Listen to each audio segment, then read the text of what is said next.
Rectif-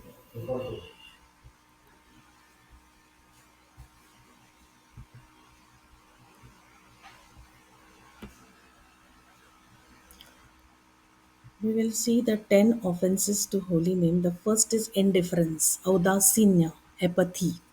The heart of the devotee who has a little faith, not a strong faith, is infested with many material attachments. And at the time of chanting, he will feel a strong attachment to them, and this will prevent his heart from he will prevent him from putting his heart in the holy name. Even if he chants all full 16 rounds, he will still remain apathetic and derive no taste from chanting, and hence he will try to gain taste in chanting by committing offenses to others and throwing his irritation and inattentiveness and laziness and the maya that bothers him at others.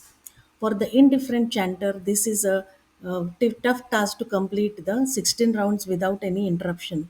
So, what is the remedy at such times? Because the committing offenses on the strength of Harinam is committing offenses on the scent of Harinam is a big offense. So, how to get around this? The remedy is given. So, you have to chant with advanced Vaishnavas. Now, where to find the advanced Vaishnavas? That is a question. So, when you observe their concentration and enthusiasm for japa, then you can get around with this offense. Inspired by their example, he will abandon his apathy and try to fix the mind on the holy name. The sweetness of the holy name gradually will fill his heart and then his mind with eagerness for getting more desire to chant offenselessly.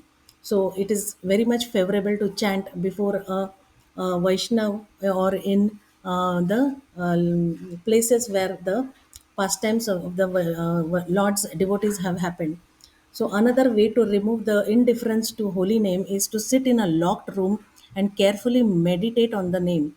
So the great Acharya Srila Bhaktivinoda Thakur, he recommends he covering the head and face with a cloth to facilitate the complete concentration on the transcendental sound vibration. So as slowly one cultivates attraction and taste for the name, the offense of inattention and apathy will automatically vanish. So apathy is indifference that the Harinam is going on, but still he is indifferent and commits offenses. He believes in Mayavad at the same time chanting the holy name. So that is a great offense. Believing in Mayavad while chanting on the focusing on the chanting on the holy name. And then again, the holy name must be respected. So these are a number of instructions given, and one can go through it. But normally, the taste for chanting does not occur because of many material attachments. And if your attachments are gone, but you keep sending those attachments in the direction of other devotees who are trying to chant, then that is again an offense. So, unless you give up this, you will not develop any taste, your offenses will not go, and hence, once the offenses keep coming, the tendency to sin will be increasing, and hence, the chanting will be useless. So, you do attentive chanting. The indifference must be avoided at all times. Thank you very much. Hari Bol.